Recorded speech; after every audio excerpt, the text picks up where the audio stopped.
Hi everyone, Nicolette here, and I'm back telling you my story and how it is that I have yet to break my virginity, I guess. I don't know if I should even say that. It seems so, I don't know, provocative. I don't know. Anyway, so this is my story as a 39-year-old virgin and how it is I was able to maintain my virginity all these years and why. Well, the last time I came on, and it's been about a year, I was 38, right? Obviously. And I am still maintaining as I have all these years. And I am in a relationship from last year. I spoke about it was my very first relationship, and that relationship has been maintained. But I wanted to continue vlogging about my story, especially after this year, just talking about why it is that I have ask God to continue to help me and guide me in this journey. He has helped me before throughout my years, and he has continued to do so until now. I will reveal way later who my boyfriend is, how I met him, but I just want to talk about the journey itself currently. So today, the conversation that I want to have is about generational curses. So one of the reasons I had decided to maintain my virginity is because I was born out of wedlock. And the experience that I had being a child out of wedlock was not a great one. It has been very tumultuous for me growing up as a child whose stepmom was not very kind all the time, she also had her challenges, and I'm not blaming her or condemning her or want anyone to think ill of her, because you can't give what you don't have, and that there was so much that she didn't have. But being that my mom wasn't around, my mom did not marry my dad, and just the trauma that comes with that experience, I decided, through the guidance of my aunt, who always told me that I needed to break the cycle, break the generational curses. And I decided that that's what I wanted to do. I did not want to have a child who was going to suffer the way that I did. And like, when you think about, suffering, you've heard the stories about, having stepmoms that, can be abusive. My stepmom was more verbally abusive and emotionally than physically. And even then, I shouldn't really say she was too verbally abusive, because compared to what others have gone through, my situation was not the same, it was not as bad. And even compared to my older sister, mine was not as bad, because I was a talker and I fought back with my words as best as I could, and I would tell if she did anything, whereas my sister was more of a shy girl and she wouldn't say anything, so she got much of the heat from her anger and lashing out and wrath or whatever.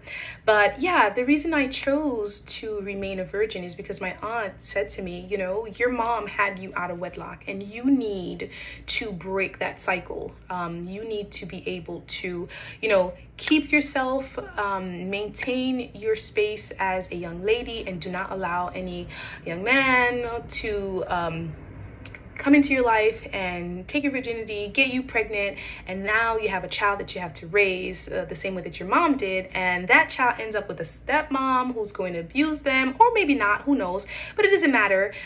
That's just one of the reasons why I decided to maintain my virginity. And so because my aunt had those conversations with me ever since I was I think when I hit puberty. To be honest, I really don't remember when she started the conversations, but I remember I was really young, and I remember it used to make me super embarrassed, and I would blush and feel just so ashamed, because I didn't really want to talk about people having sex and giving birth to children.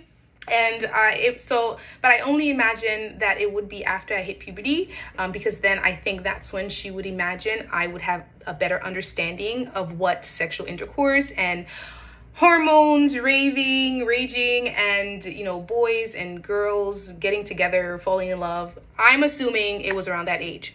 So again, that is one of the reasons why I decided to maintain my virginity. So for those of you who have the inclination, the desire, the propensity, the gene for whatever, you have to be reminded that that trait is within you.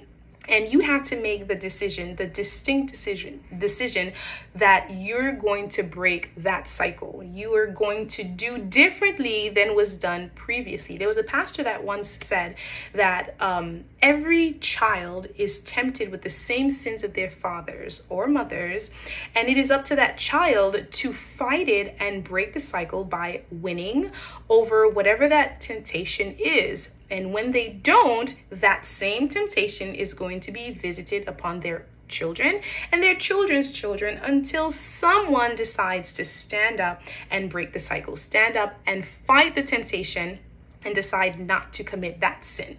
So I decided for myself that I would not have a child out of wedlock. I will keep my virginity. So every year of my birthday, I made it a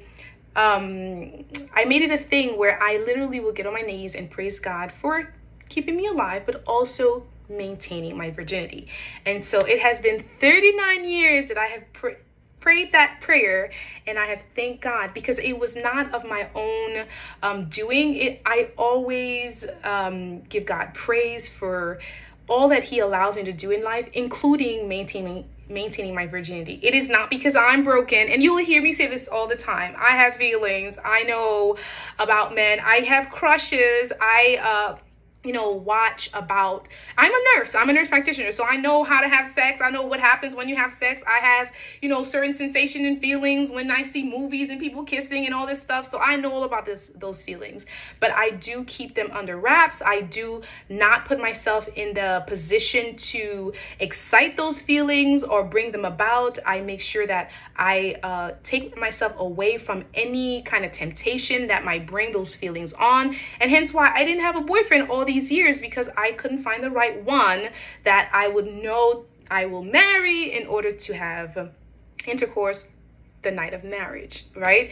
And so, but again, going back to the reason why I'm still a virgin, I wanted to break generational curses and to break the cycle that my mom started, and maybe even her mom started, having a child out of wedlock. So that is one of the reasons why I was able to do it. But basically, truly, it's because my aunt had that conversation with me when I was little. So for those of you who are not able to break certain curses, it's possibly because you're not even aware that whatever it is that you're being tempted with is a problem, is an issue that has been faced in past family members, your own parents. They don't talk to you. You don't have that conversation to know where are these feelings coming from, these sensations, these desires, these temptations coming from. But luckily, my aunt sat me down very young to express to me that I had to do differently from what my mom did, and that really helped me. And thankfully, I listened. Anyway, I wanted to share that with you. I will be sharing a lot more reasons why I am the way that I am, the Christianity that I uphold. I am Seventh-day Adventist. I love being Seventh-day Adventist. And I do these vlogs because I want to see more ladies like myself. I want to encourage young men, young women, older women, children, even if they're listening, that they can be whatever they choose to be in their Christian faith, and they can continue and maintain and pursue God in the way that might not be popular, but is quite possible. Okay, so if you have any generational curses that you have been plagued with, or your family has been plagued with, know that you can end it. You can break the cycle. Blessings. Love you all. Bye.